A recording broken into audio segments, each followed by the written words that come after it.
Mark Keim, founder of Disaster Doc here, talking to you today about fires on module number 14. Let's go together with these learning objectives. After completing this lesson, students will be able to recognize 2 ways to categorize fire incidents and their subcategories, recognize the characteristics of wildfires that impact health, and recognize the characteristics of structural fires that impact health. Also recognize man-made versus natural causes of fire disasters. We'll also identify risk factors for fire disasters, particularly in the U.S., and identify factors that contribute to the severity of fire disasters. We'll also identify the major public health consequences of these fires and identify the role of prevention measures for fire disasters. We'll list the major causes of death from fire disasters, and we'll recognize the public health consequences of fire disasters. We'll recognize that both man-made and natural fire disasters have relatively high displacement rates as compared to other disasters in either category. We'll also recognize the world's 10 deadliest natural fire disasters and the world's 10 deadliest man-made fire disasters. And then we'll recognize the measures that lessen the health impact of these particular fire disasters. So first off, let's talk about categories. By location of fire. So number 1, wildfires versus structural fires. Wildfires, typically forest fires in some areas that people may refer to these. Structural fires usually associated with urban environment or settlements. And the cause of fire, we can also categorize fire incidents by the cause, whether that be natural or man-made. Wildfires are the uncontrolled fire in a countryside or wilderness area. They can cover a vast area. They may move actually very quickly and change direction easily, so it's difficult to be able to forecast in the short term where these fires may go. They may jump gaps such as roads or rivers or fire breaks, and so therefore they can pose a danger to a large area and population that lives within that as well. I want to give you an example, some forest fires in Indonesia and the far-reaching health effects of those particular Indonesian fires in 1997. Among the largest forest fires in the past 200 years were occurred in that particular time. And man-made fire was originally due to the process of using to clear land, so slash and burn type of effects that were burning over 8 million hectares of land, got out of control, and then ended up causing this very devastating wildfire. Millions of people then suffered from the air pollution, and these affected countries were not only in Indonesia, but actually Malaysia, Thailand, Singapore, and Brunei as well. So the WHO, the World Health Organization, did some good studies that actually looked at this and found that increased utilization of emergency department facilities, as well as increased presentations of respiratory illness as a result of these Indonesian wildfires. So not only do they have the problem there that we can see associated with burns and the kind of displacement that occurred in Indonesia, but the air pollution associated with these fires then reached out outside of the country and then impacted many other people's lives and their health as well, due to the respiratory hazard that these fires pose to the welfare and health of these people.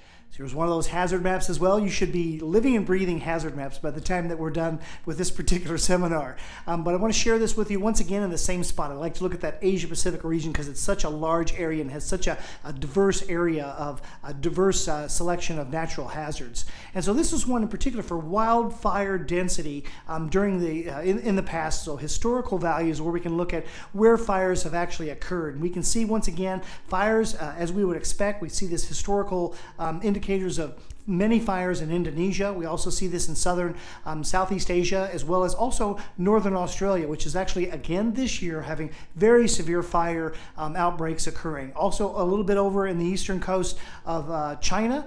So we can see these multiple areas of fire hazards. And so we look at these hazard maps. By using the hazard map, we can say if in the past fires have predominantly occurred in this area, we are also now at future risk. So the use of these hazard maps are very useful. If you're in these particular countries, in these particular regions of those countries, you can then look at that and say, this is something I should be planning for, something I should be preparing for because this has happened in the past. Now let's talk about structural fires. We talked a little bit about those natural fires. Structural fires are fires in buildings such as homes, apartments, and businesses. They usually occur in a smaller area than wildfires, and firefighting uses different methods than wildfires. So these aren't interchangeable. You can't necessarily take a truck or a fire suppression unit that may be used in a structural fire and use it in the wilderness, nor vice versa. So these are two separate kinds of capabilities that many times cannot be interchangeable or not completely effective when they are interchanged. So increasingly, these structural fires are increasingly dangerous due to the urbanization and the growth of megacities. And we'll talk more in detail about that idea of these very large cities that are occurring around the world, and how that fires are becoming more common, especially fire disasters, more common in these particular phenomenon of megacity. One of the examples of megacity fires occurred in Manila, Makati City in 2011 in the Philippines. 2,700 families homeless, over 10,000 people were displaced from their homes due to this fire. Once again, megacities have large expanses of populations that may have moved into the area. They may have settled without any organized structure, any city planning whatsoever. Large populations may settle there, whether squatters or also in other examples besides the Philippines, it may be, for example, people that just come in from the countryside and settle. And in that way, the conditions, whether the building conditions or the fire hazards that may occur in those particular settlements may not be well organized, may not actually be up to code as other parts of the city. And so what we see is in these areas in particular, the propensity for a fire that starts in one individual structure, one individual home or one individual business, then has the possibility of spreading to multiple structures and becoming this urban fire, which is really a very dangerous phenomenon growing, as we mentioned, in the megacities. There are natural causes of fire. For example, we know from prior studies in this particular seminar, earthquakes and volcanoes, and of course lightning are very common natural causes of fires. And then man-made causes of fire, usually associated with these structural fires. And human factors can include, for example, chemical fires or gas explosions or electrical fires or kitchen fires. Even smoking also is a very common cause of a structural fire in the home. Other man-made causes, whether we use mechanisms for heating or the home itself, like chimney fires, incinerator fires, and trash fires, a bad heat source, or in some cases, actually intentional fires, are also comprise these man-made causes of fires. There are risk factors that I want to talk a little bit about as far as fire disasters in the United States, but I want to quantify that fire disaster definition because this is a little different than what we've used the definition for disasters for the rest of this seminar. The definition of fire disasters for this particular data set that I'm sharing with you now was established by the insurance companies in the United States, which say that actually if more than 5 people die in the fire itself, they consider that the definition of disaster. Now, you and I, our definition of disaster, of course, from that very early module in this seminar, we know that disasters occur when the needs outweigh the resources. It's that mismatch of needs and resources that the community cannot respond appropriately on its own, with it using its own resources, but needs outside help. That's not necessarily quite the case when we're talking about these U.S. fire disasters in this particular group of information, because it's not obviously exceeding the resources of the entire community when we're only looking at 5 or greater than 5 deaths. But it's a good way to be able to give us a sort of a baseline approach to understanding fires themselves and where they may occur and where they're most common, and then we can extrapolate some of that information to be able to talk further about these fire disasters. So in the United States, actually, most fires occur in 1 to 2 family homes, which is a little bit sort of counterintuitive compared to what we would think. You know, many times we see the apartment buildings going on fire and multiple family dwellings that are on fire and so on, and those catch the headlines. But the overwhelming majority of fires actually occur in 1 to 2 family homes, usually due to cooking, heating, and smoking. Those are the leading causes of fire-related deaths. And usually, actually, the people that are at higher risk are, once again, very similar to these other types of disasters that we would see, either the very young or the very old. Those are risk factors, actually, that increase your possibility of dying in these 1 to 2 family home disasters.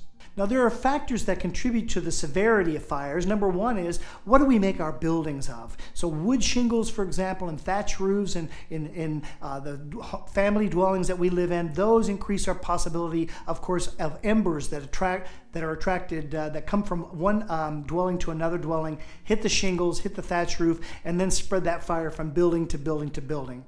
High winds can also spread those fires, as well as hot or dry weather conditions. Road congestion can actually impede firefighter access. So an unorganized evacuation or people moving within an urban area in a way of the normal kind of traffic jams and things that we see in the large cities can impede firefighter access and therefore make the fire severity even worse. The distance from the water source that the firefighters may use actually to put out the fires makes a difference, and also the condition of the water distribution system. Remember, we talked about the propensity of water distribution systems that have a significant loss of water. And we see that also when we're looking at these fire disasters as well, where some societies just don't have the water pressure in their urban areas to be able to maintain this water pressure and enough strength to be able to suppress the fire. Also, just the local capacity for fire suppression. You know, fire fighting is actually an expensive undertaking, and not all societies, not all communities can afford that top-notch equipment. So having those needs of firefighting and fire suppression, having those exceed the resources that are at a local level, that can occur. And in many cases, it does occur. And that becomes the urban disaster. The severity of the fire is actually exacerbated. Also as well, the degree of uncontrolled development. So if we have roads that are going in any direction, uncontrolled development and growth in cities where we have the large burgeoning slums in some of the large mega cities like I've just described, that contributes to the severity of these fires, makes the propensity and the risk go up when we're looking at fire disasters in particular. There are other factors that contribute to the severity of disaster. For example, just the delay in discovery of the fire. So do you have fire detection capabilities? Are there smoke alarms or fire alarms and so on? And certainly that's the idea behind the smoke alarm, right? Is to catch the smoke before it's actually the fire. The delay in sounding the alarm, where people may not necessarily sound the alarm right away, whether they're trying to fight the fire or they just don't think of it in terms of being able to sound the alarm first and then take secondary protective actions. Also, inadequate public protection as well, whether there's just an underdeveloped firefighting capability, no fire department, or very low capacity in that local fire department itself. But, you know, I want to talk a little bit about the fire prevention, the importance of fire prevention in these particular disasters, because this gives us a good overall example of the importance of prevention in all disasters. So what we saw over a period of time, for example, after the 1940s and into the 1950s, there were remarkable successes in being able to improve the survival rates of people that had experienced burns. And we saw that improvement actually generated into the 1950s and the 1960s, when more people were able to survive burns that back in the 30s and the 20s and so on, they normally would have succumbed to that. And so it really did reduce the morbidity and mortality associated with this particular hazard. However, at a certain point in time in the 70s and the 80s, in the 1970s and the 1980s, we actually reached a plateau in just what burn care could be. We developed these remarkable burn care treatment centers throughout the United States, for example, burn specialists, burn nursing, and so on. A lot of capability was really put into this. However, at a certain point in time, we didn't increase the survival rates. So, for example, when I was a medical student and learning about burns, they taught us a rule of thumb that was basically correlate the amount of your skin that was burned and the possibility that you would die from these burns. And the saying was, if you have 50% of your body burned, 50% of your skin burned by this particular hazard, you had about a 50% chance of dying. 60% burn, 60% chance of dying. 70%, 70% chance of dying. That's when I was a medical student. Now you can look at me now and know that I've been a few years outside of medical school, to say the least, right? And that has not changed much in this period of time. Still to this day, those same numbers still are in effect. 50% chance of dying with a 50% burn on your body. So if that's the case, we got to a plateau where actually response or curative approaches really weren't improving fire outcomes. So what did we do with that? In addition as well, recognizing that 2/3 of the deaths that occurred in the United States actually were caused by smoke inhalation and not burns. So here we had a large number of people that were dying anyway, even though we had spent a lot more money and we're still pushing the burn science forward. Now, I don't want to speak disparagingly about the kind of medical care that's happening with burns, and we're still doing great things and still continuing to benefit from that. But what I want to point out is that society then started thinking more about prevention. We had maxed out of what we could do in these particular aspects of response, and we started thinking about risk reduction to begin with. Isn't that what I've been talking about for all this entire session? This entire seminar, I'm trying to get you to focus less on response and more on prevention of the exposures. reducing the vulnerabilities and increasing the capacities. And that's what I wanted to use this example for, is to really show you how we had done the same thing. So those of you, for example, in America may recognize the phrase as learn not to burn, and only you can prevent forest fires, and those kinds of public service announcements that we've all been very accustomed to. Now you can understand why we moved into prevention. As a matter of fact, now the firefighters, the people that used to, whose main job used to be to actually put out the fires once they started, once again, responders that would go and put out the fires, now a huge role of the fire departments that you have in your community, they actually go and inspect places, inspect buildings, inspect public facilities in order to see if they are adequately preventing the fires. Do they have fire suppression units? Do they have fire detectors? Do they have smoke detectors? Many of them are involved in actually giving out smoke detectors and encouraging people to check those detectors. Once again, we hit the maximum of what we can do in response, and we start thinking in terms of trying to save lives to begin with. We've got to do that in other disasters as well, whether it's earthquakes, tsunamis, storms, and so on. We really need to be thinking about prevention in those terms. So I wanted to share this example of the fire disaster to really show where we can go when we're talking about these other types of disasters as well.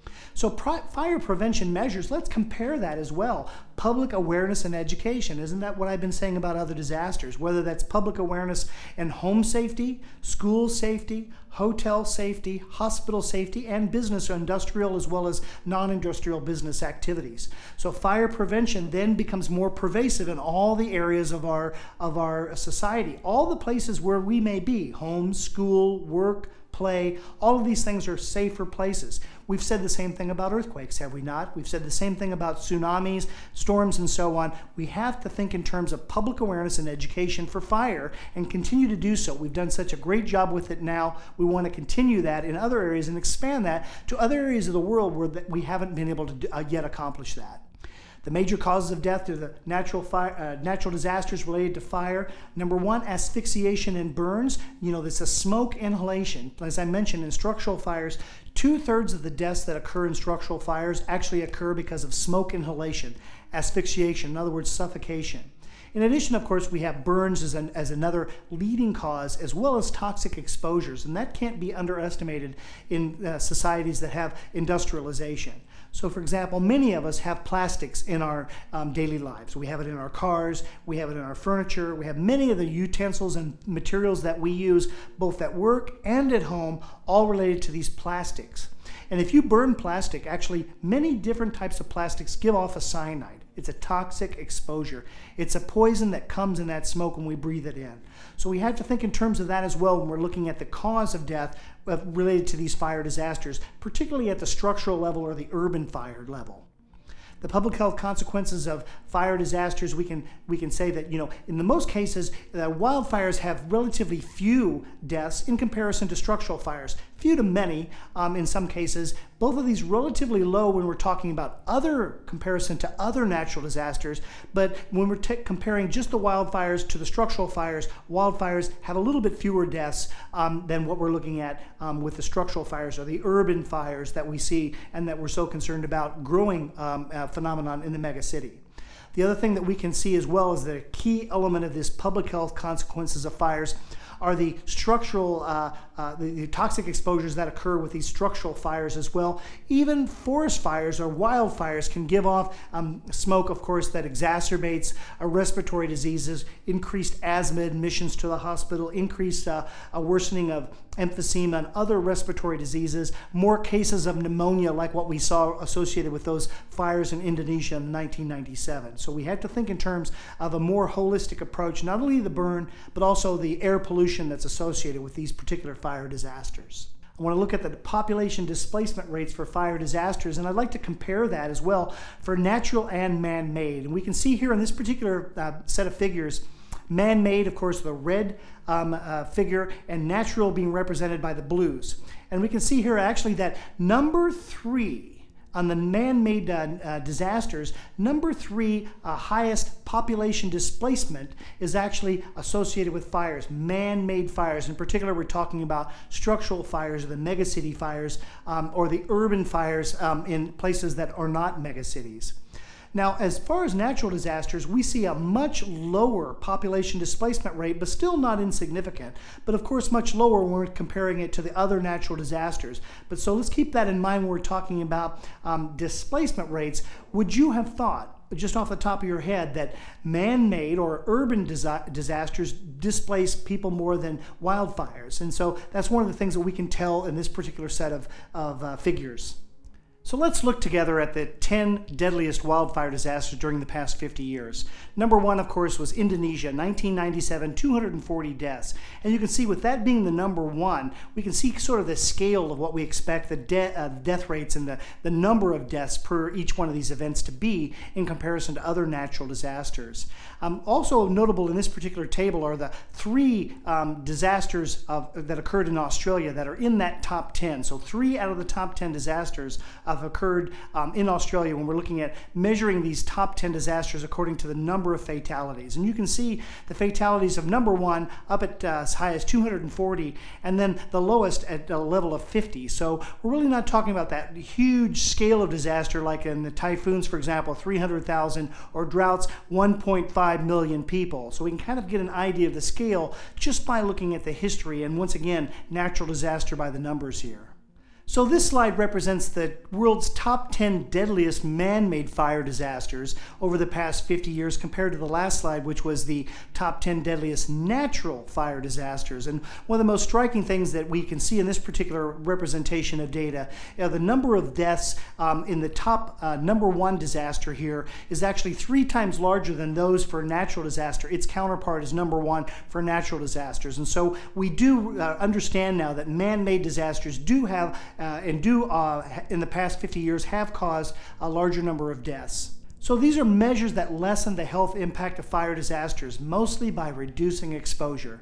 And by now you know that reducing exposure is a key element of all risk reduction when we're talking about preventing disasters from occurring or preventing people from dying in those particular disasters. So community outreach is a key element both in preparing the community as well as helping the community respond to these disasters.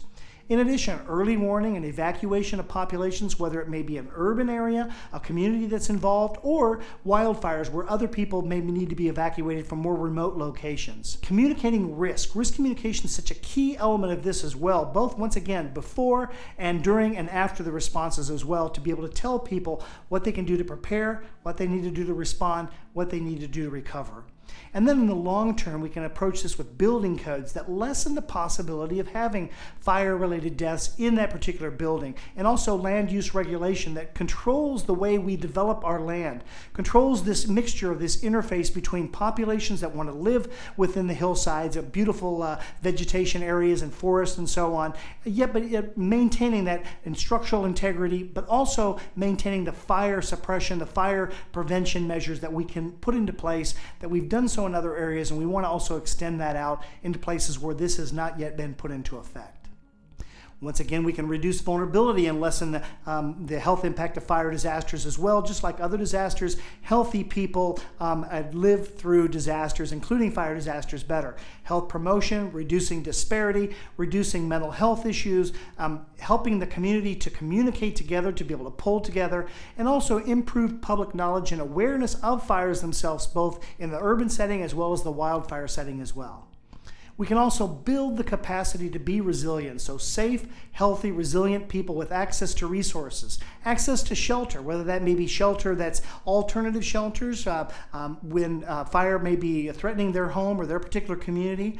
Also access to alternative livelihoods as well. People, many times their livelihood is destroyed by the fire itself, whether that may be in wildfires where people may have agricultural or other forestry jobs related to that, or in the urban setting where people's businesses may be destroyed as well. Education, healthcare, improvements in transportation, all of these things help the community and the individual to be safe and resilient and to be able to recover and also prevent these fires from ever occurring. We can also build capacity to be resilient by building healthy buildings and healthy communities.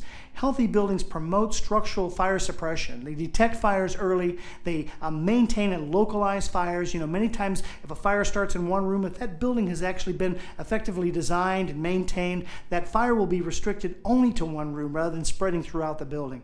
These are the kinds of structural design mechanisms and also architectural mechanisms that can be put into place that really do have structural factors that mitigate the fire severity as well as the frequency of the fire itself.